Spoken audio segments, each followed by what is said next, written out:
A single mom sent a desperate message to the wrong man. Then a millionaire knocked on her door saying, "We need to talk about the kids." "Jane, please," Autumn Sinclair typed. "The girls are sick again. I can't miss another day of work. Can you cover for me?" She hit send before doubt could stop her. Her thumb hovered over the screen as she waited for a reply. Nothing appeared. No typing dots, no response. She exhaled shakily and set the phone down on the kitchen counter. In the living room, Leah whimpered softly under a worn-out fleece blanket. Her twin sister Ren lay beside her, flushed and quiet, clinging to her tattered stuffed bunny. Autumn dampened a cloth and pressed it gently to Leah's forehead, murmuring, "It's okay, baby. Mommy's here." Her phone buzzed. She grabbed it immediately, expecting Jane, but the message read, "This isn't Jane, but I think we need to talk about the kids." Autumn froze. The number was unfamiliar with a Portland area code, and her stomach dropped. She quickly replied, "I'm sorry, wrong number." No answer came. Trying to push away the rising unease, she locked her phone and turned her attention back to the girls. But the tension lingered. Something about that message wouldn't let her go. 12 miles away, Landon Carter stood by his window staring at the text. The girls are sick again. Leah and Ren. He knew those names. 2 years ago, he'd quietly followed up on an anonymous sperm donation he'd made, driven by curiosity and a strange lingering pull. There had been one confirmed success, a single mother named Autumn Sinclair with twins girls. He had respected the legal and emotional boundaries until now. The message was clearly a mistake, but it had been sent to his private number, known by only 4 people. Coincidence maybe, but it felt like something more. He hadn't planned to act, but now he couldn't shake the feeling that fate had just opened a door. He picked up the phone and made a call. The next morning, a knock came just as Autumn finished rinsing a baby bottle in the sink. She glanced at the time, 8:07 a.m. No one was supposed to be here. Ren stirred. Leah coughed. Autumn walked to the door and looked through the peephole. A man stood outside in a dark wool coat, tall and still holding only a phone and a folded slip of paper. She opened the door just a crack. "Yes?" He looked up. "I'm sorry to show up unannounced," he said gently, "but we need to talk about the girls." Her chest tightened. She moved to close the door, but his hand lightly stopped it firm, not threatening. "My name is Landon Carter. I believe I received your message yesterday by mistake." Autumn stared, her throat dry. "You're that number," she whispered. He nodded. "I am. And I believe Leah and Ren might be my biological daughters." Silence fell. "What did you just say?" she whispered. "I donated to a fertility clinic 3 years ago," he explained. "I never planned to meet the children, but when your message came to me, I couldn't ignore it. I've known about you about the twins. I kept my distance." Her eyes narrowed. "How do you know their names?" "I legally hired someone to confirm the outcome of my donation. The names were mentioned. That's all. I swear I haven't interfered." From inside, one of the girls coughed again. Landon flinched slightly, not from surprise but concern. Autumn turned toward the sound, then looked back at him. "You need to leave." "I will," he said softly, reaching into his coat. "But please take this," he added, holding out a sealed envelope. "I wrote it last night. Everything I want to say is in there. If after reading it you never want to see me again, I'll disappear. No questions. But please just read it." She hesitated. Then she took the envelope and slowly closed the door. Outside, Landon stood for a long moment staring at the wood grain as if listening for something. Inside, Autumn leaned against the door. The envelope clutched in her hands, her heart pounding. The world had just shifted, and nothing would ever be the same. Autumn stood by the kitchen counter, gripping the sealed envelope like it might burn her. Landon Carter was gone, but his presence lingered. She opened the envelope slowly. Inside was a single handwritten page. "If I'm wrong, I'll walk away. But if I'm right, if Leah and Ren are from the donation I made 3 years ago, I never expected this. I never planned to be involved, but I can't ignore this now. I only want what's best for them and for you. If you'll talk, I'll listen. I'm not here to claim anything, just to understand. Landon." Autumn's eyes filled. She dropped the letter and rushed to the girls. Wren was asleep, bunny in hand. Leia hummed softly, cheeks still pink but breathing easier. Autumn kissed both foreheads and collapsed into a chair, her heart pounding. What was happening to her life? 2 hours later, she opened the door. Landon was still there, parked outside in a black sedan. As soon as she stepped out, he looked up. "You know their names," she said. "You know too much." He stepped from the car. "May I come in?" She hesitated, then nodded. Inside, she poured 2 glasses of water, her hands shaking. "I thought you were a scammer," she said, sliding one to him. "Someone who found out I used a donor and thought, easy target." "I would have thought the same," he admitted. "But I heard their names and they matched the records I accessed 3 years ago. I never intended to follow up, but something told me I should at least know." She eyed him carefully. "What records?" "I legally requested updates from the clinic. Just basic stats, no names or contact info. I knew there had been a birth twins, no partner listed. Then you texted me, and I couldn't ignore it." He reached into his coat and handed her a folder. "This confirms my donation was used for a successful IVF in December 2 years ago. Same clinic, same timing." She opened it.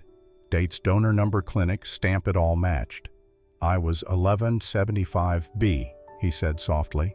"I didn't expect anything beyond that. But when I received a medical update request last year, I asked if a birth had occurred."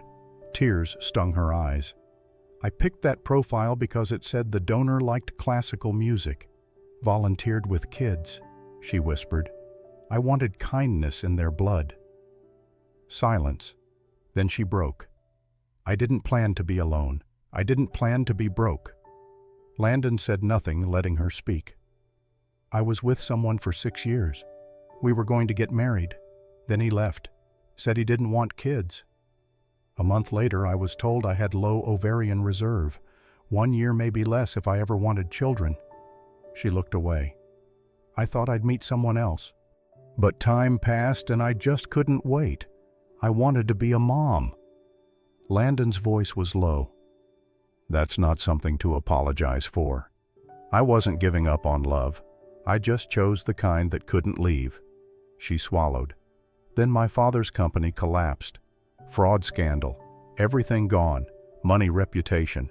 I lost my job. Headlines everywhere. Sinclair is pregnant and alone.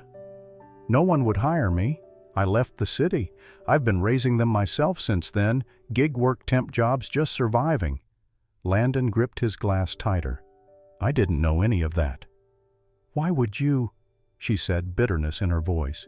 "You were just the DNA." He met her eyes. "You and I both know it's more than that now." Autumn's breath caught. She hated how much she wanted to believe him, but belief felt dangerous. "I didn't bring you into this," she whispered. "Don't pretend you're part of it now." Landon stood calm and steady. "No," he said. "You didn't bring me into this." He glanced toward the hallway where faint giggles drifted in from the living room. They did. The next morning, Autumn opened the door to find Landon already waiting, parked at the curb in a sleek black SUV. He stepped out when he saw her, not with the entitlement of a man who expected to be led in, but with the calm, respectful patience of someone who knew he was walking a tightrope. "I found a pediatric clinic," he said. "Private, no press, no questions, just a checkup, no cost." Autumn crossed her arms. "I told you I don't need help." "I know," Landon said. "This isn't help, it's information." She frowned. "You said the girls have been sick a lot lately. If something's going on, don't you want to know why?" The phrasing caught her off guard. Not, "let me help," but "don't you want to know?" It was subtle, but she noticed. They would never know who she was really meeting, not just the girls. Leia and Wren. "I know." "Oh, of course he did," Autumn thought, and something in the way he said it made her heart hesitate. The clinic sat tucked between tall trees on the quiet side of town, far from hospitals and headlines. Inside, the waiting room was softly lit, painted in watercolor blues and warm greens. There were no cold metal chairs, just beanbags and stuffed animals, and a wall of children's books. Autumn sat with a girl on each knee, Leia in pink leggings and Wren in a dinosaur hoodie that barely zipped over her tiny frame. Landon sat across from them, silent hands folded in his lap. When the nurse stepped in, she smiled warmly. Leia and Wren. Both girls looked up startled. Autumn blinked. "You knew their names?" The nurse smiled again. Of course, Mr. Carter had provided their records in advance. Nothing invasive, just vaccination history and recent illnesses. He said it was important to treat them like individuals, not just patients. Autumn didn't speak. She looked at Landon. He didn't say a word, just met her eyes. She felt the floor shift under her again, not because he had arranged the appointment, not because he had paid for it, but because he had told a stranger, treat them like people, like his people. The exam was gentle, thorough. Leia sang softly while the doctor checked her throat. Wren pointed to a framed photo of a bunny on the wall and told the nurse that her own bunny sometimes gets tummy aches too. By the end of it, the doctor turned to Autumn and said, "They're fine. Maybe a little run down, but strong girls very bonded. Do you have support at home?" Autumn paused, then nodded. "I'm figuring it out." Landon said nothing. He just stood by the door, silent like a sentry. On the way back, Autumn sat in the back seat with the girls. They had both fallen asleep against her shoulders, the soft rhythm of the car lulling them into peace. She glanced at Landon's reflection in the rearview mirror. He wasn't watching her. He wasn't waiting for thanks. He was just driving. She didn't say anything, but something in her chest loosened. That night, just as she was locking up, Autumn noticed something outside her door. A brown paper bag. No note, no name, just a soft bundle tucked neatly beside the mat. Inside were a few things: a small stack of educational toys, soft blocks, a memory game, a pop-up book about animals, a canister of formula with a brand she could never afford, a tiny pair of fuzzy slippers still tagged, one pink, one blue. She stood in the doorway for a long time. Then she sat on the floor beside it and cried. It wasn't the money. It wasn't even the toys. It was the way the slippers were different colors, the way someone had thought about both of them. The bag had no name, no demand. He wasn't claiming space. He wasn't asking to be let in. He was simply offering. No conditions, no pressure, just presence. Autumn brought the bag inside and placed it quietly by the crib. Leia stirred. Wren rolled over in her sleep. She stood there watching them, two tiny people she had sworn to protect with everything she had. And for the first time in 2 years, she didn't feel entirely alone. The man was still a stranger. But what he had done, it wasn't grand, it wasn't flashy. It was just kind. And in her world of scraped knees and unpaid bills and stretching every dollar, kindness felt like a miracle. The rain came down softly outside the window as Autumn dried Leia's curls with a towel, humming the same lullaby she'd sung every night since the girls were born. Across the small living room, Wren giggled on the couch as Landon held a picture book upside down and dramatically misread every word. "That's not a cow," she shrieked, pointing at the page with wide eyes. "It isn't." Landon feigned surprise. "But it's white and has spots. It's a Dalmatian." Wren laughed so hard she fell backward into the cushions. Autumn watched them quietly, her arms around Leia. It had been 2 weeks since that first unexpected message. 2 weeks of cautious steps and thoughtful gestures. Landon had shown up not every day, but often always with a reason. A book he thought Leia might love, a snack Wren had mentioned once, a calm, grounding presence that didn't ask for anything in return. He never stayed long, just enough to build trust, especially with the girls, and maybe slowly with her. One morning, Autumn found him sitting cross-legged on the floor with the twins, trying to learn how to fold origami cranes from a video Wren had requested. His large hands fumbled with the delicate paper, but he didn't give up. Leia patted his shoulder and said, "You'll get it, Mr. Landon." And he smiled, like that meant everything. Another afternoon, he asked if he could take them all to the park just for an hour. Autumn almost said no, but something in her softened. He had never once overstepped, never once pushed. That hour turned into an afternoon. They watched the ducks together, Autumn sitting on the blanket beside him, the girls tossing bread into the pond. Wren slipped and landed in the mud, and Landon didn't hesitate. He scooped her up, mud and all, and made a silly voice about being the mud queen of Portland. Autumn laughed, surprised by the sound of it. The girls were safe, happy, and for the first time in a long while, so was she. The visits continued. Grocery runs became less of a chore when he was around to help carry bags or distract the girls with a game of who can spot more cereal boxes. Sometimes he'd stay for dinner, not always, but often enough that the girls began to ask if Mr. Landon would be joining. Then came the invitation. "I'd like to cook for you," he said one evening after helping them clean up spilled apple juice for the third time that week. "Just you and the girls, nothing formal, just dinner." Autumn hesitated. She looked at him carefully, searching for any sign of expectation, but all she found was sincerity. "Okay," she said. "Dinner." His house wasn't as grand as she'd imagined a tech millionaire's would be. It was tasteful, clean, filled with books and soft lighting. There was a piano in the corner, and the girls gravitated toward it instantly. He cooked pasta from scratch with real tomatoes and basil picked from a planter on his balcony. He let the girls help stir the sauce while he wore an apron that said, "Yes, chef." After dinner, Leia asked if he could play something on the piano. He hesitated, then sat down and played a soft tune, something jazzy and full of warmth. Autumn stood in the kitchen loading dishes into the sink as the girls danced. She didn't even realize he had joined her until he reached for the sponge beside her hand. Their fingers touched. She froze. It was a small thing, barely a second, but his hand didn't jerk away. It simply rested there, solid and warm, gentle. Her breath caught. She turned slightly and their eyes met. The music continued in the background, and in that moment everything else fell away. "I didn't mean to," he started. "It's okay," she said quickly, too quickly. She pulled her hand back and focused on the dishes, scrubbing harder than necessary. Her heart thudded in her chest, loud and undeniable. For months, no years, she had trained herself not to feel, not to need, not to trust. But now something was shifting. He dried the plates beside her in silence, giving her space.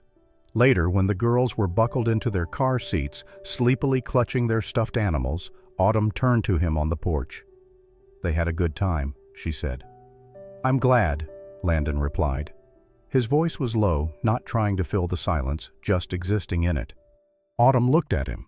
Then, not at the millionaire, not the man who'd offered quiet help, but the one who now knew how Wren liked her toast cut diagonally and how Leia needed 2 lullabies before bed. "Thank you," she said. He didn't say, "You're welcome." He just nodded and watched as she carried the girls inside. But that night, when she finally climbed into bed, her hand still tingled where he touched it. And for the first time in what felt like forever, Autumn didn't feel like she was standing alone. Autumn sat cross-legged on the living room floor long after the girls had fallen asleep. The soft hum of the baby monitor filled the silence. Her body ached, but her mind was awake, buzzing with moments she didn't want to forget. She reached for her sketchbook, the one untouched for months. It still smelled faintly of charcoal. Flipping past half-finished sketches, she stopped at a blank page and began to draw. From memory, Landon crouched in the park, listening to Wren explain why ducks were basically dinosaurs. The way his face softened as Leia sang her off-key ABCs. The warmth in his eyes, genuine, steady, present. She drew carefully. No idealizing, just truth. A man who never once looked at his phone, who never asked for thanks, who simply showed up. When she finished, her fingers ached, but the image was clear, Landon cross-legged on the grass, Wren leaning into his side, Leia mid-song, a wildflower in her hand. His hands rested calmly on his knees, eyes crinkled with laughter. She stared at the drawing before closing the sketchbook. Days passed quietly. Landon didn't visit but texted every morning, checking in. "Did you sleep even a little? Wren says the duck is her new best friend. Don't forget you're doing better than you think." She only replied with simple thank yous, but each message stitched something broken inside her. She hadn't realized how lonely her mornings had been until someone remembered to ask. That Friday he stopped by. "I was near the market," he said, handing her a small bag. "Ren said she missed that awful green juice." Autumn chuckled. "It tastes like grass clippings. Ren loves it anyway." He stayed just a bit long enough for Leia's high five and Ren to cover his arm in butterfly stickers. Then he noticed something beneath the couch. "Is this yours?" he asked, pulling out a sketchbook. She froze. Before she could respond, it slipped open, and it opened to that page, the one she'd drawn of him. For a long beat he said nothing. Autumn braced for awkwardness, for the kind of tension that usually came with vulnerability, but when he looked up, his voice was soft. "No one's ever seen me like this." She cleared her throat. "It's not finished. It's real," he said, his eyes on the page. "That's what it is." He gently touched the edge of the drawing, careful not to smudge it. "I've been in magazines, on stages, suits, and speeches, but no one ever captured me just listening." "You were easy to draw," Autumn said quietly. "You were still." He looked at her, really looked. "Do you know how rare that is to be seen like that?" Heat rose to her cheeks, but she didn't look away. Landon closed the sketchbook gently and handed it back. "Thank you." "It wasn't a gift," she said. "It is now." She had no words, so she said nothing. The moment hovered between them, not awkward but delicate, like something precious and new. That night, after the girls were tucked in and dishes done, Autumn reopened her sketchbook. She ran her thumb over the lines, his jaw. Leia's hand curled into his sleeve, the flower in Ren's fingers. She thought of what he'd said. "No one's ever seen me like this." And that's what scared her, because maybe she was beginning to see him. Not as the stranger from her wrong number. Not the donor. Not the man with money or perfect timing. But someone who could exist within her chaos and not flinch. Someone who didn't need rescuing and didn't expect to rescue her either. Someone who showed up and made the space beside her feel less like a ledge and more like solid ground. The comment wasn't meant for her to hear, but Autumn did. She was at the co-op grocery store near her old neighborhood, pushing the double stroller, while Leia hummed some made-up tune and Ren clutched a plush fox. It had been a good day, a simple one. The girls were smiling, the weather crisp, but not cruel. For a moment things felt normal, and then the words cut through like cold wind. "Man, do you think it's a coincidence? She sends a text to a millionaire and now he's at her house every week." Two women stood by the organic apples. One of them, Miranda, was someone Autumn had once shared drinks and startup gossip with in another life before things fell apart. "I heard she used a donor," the second woman added. "Now she's trying to lock him in by making it look like fate. Classic Cinderella scam, 2 kids and a sad story. He won't know what hit him." Autumn's hands clenched around the stroller handle. She could have walked away. She almost did, but Leia turned to her and whispered, "Mommy, your eyes look mad." And that stopped her cold, because the last thing she wanted her daughters to see was her letting someone else's cruelty define the way she held herself in the world. She didn't say a word to the women, just gave them a look, calm, steady, deliberate, and turned the stroller toward checkout. But inside, the words dug deep. That night, as the girls napped after lunch, Autumn sat on the couch with her phone in her hand, staring at Landon's latest message. "Made any more dinosaur friends today?" She typed a reply, then deleted it. She typed again, deleted again. She didn't want to sound like she was fishing for reassurance, but she was hurting. And Landon noticed when he stopped by that evening with soup and a new storybook about penguins. He caught on quickly. "What happened?" he asked gently. She hesitated, then finally told him. The words were ugly, but she repeated them anyway. "I know I shouldn't care," she said, her voice tight. "But part of me does. I worked so hard to survive, and now it's like I have to justify every bit of kindness you give me, like I'm scheming." Landon didn't react right away. He didn't rush to anger or try to offer some hollow comfort. Instead, He reached into his coat pocket and handed her a card. It was an invitation, Celebrate Single Mothers, an evening of resilience, reflection, and community, sponsored by the Carter Foundation. "I've been meaning to ask if you'd come," he said. "You don't have to say anything. Just be there." Autumn blinked at it. "You're sponsoring this?" "I started it last year," he said simply. "It matters to me, and I think if you were willing, your story could mean something to a lot of people." She stared at the card. Her instinct was to say no. She hated public speaking. She hated being seen as a case. But then she thought about what those women had said and about how many other women might feel just like she had that morning, humiliated, unseen, judged. She looked up. "Okay," she said quietly. "I'll do it." The auditorium was packed. Rows of chairs, fairy lights strung overhead, and soft music playing. There were women with babies in slings, toddlers in mismatched socks, teenagers standing beside mothers who looked too young to have raised them alone. There were tears, laughter, and stories being shared over donated wine and cheap hors d'oeuvres. And then it was Autumn's turn. Her palms were sweaty, her knees locked. But when she stepped up to the mic and saw Landon in the front row looking at her, not with pity or pressure, but quiet support, she found her voice. "I never planned to be a single mother," she began, "but life has a way of tearing up plans and handing you a paintbrush instead." A few soft laughs. She told them about her diagnosis, about the heartbreak of the relationship she thought would end in marriage, about choosing to become a mom, not because she gave up on love, but because she believed in the kind that never left. "I was 4 months pregnant when my family lost everything. I went from managing million-dollar campaigns to clipping coupons and counting quarters in line at the pharmacy. And yet, I've never regretted becoming a mother. Not once." The room was silent. Tears streamed down faces she didn't know. She wasn't telling them anything extraordinary, just the truth. The messy, hopeful, defiant truth. She closed her speech with one simple line, "Being a mom didn't break me, it rebuilt me." For a moment no one moved. Then Landon stood up and he clapped loud, clear first.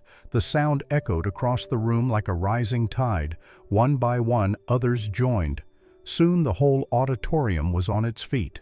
Autumn met his eyes across the sea of faces. He didn't mouth anything. He didn't need to. It was all there in his look, recognition, respect, something deeper.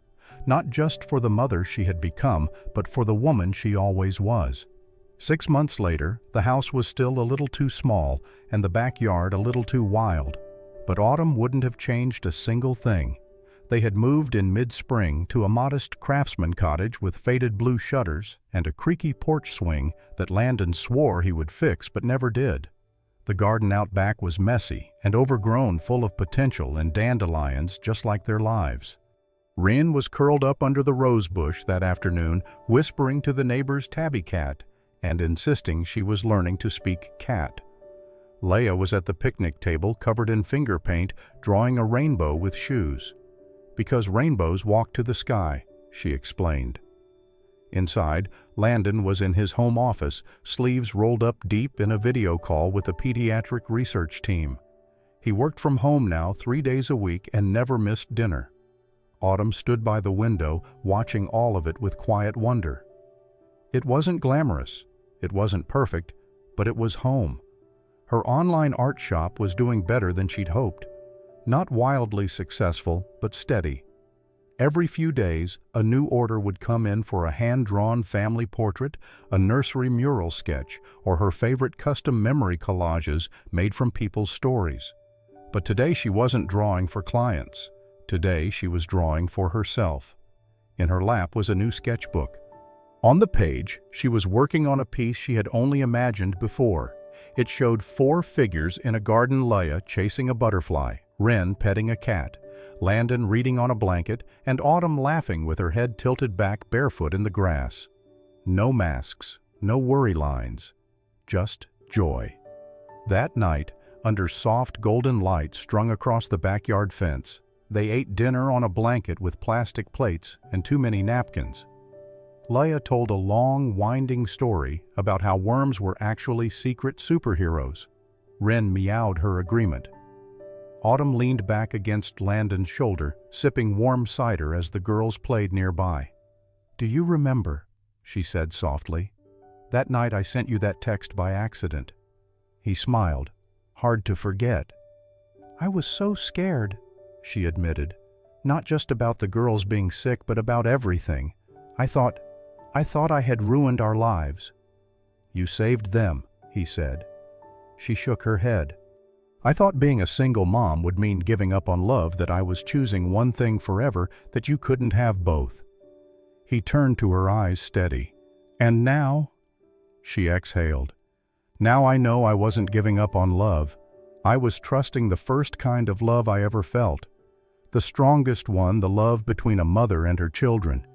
It gave me everything. Even you." Landon reached out, his fingers gently threading through hers.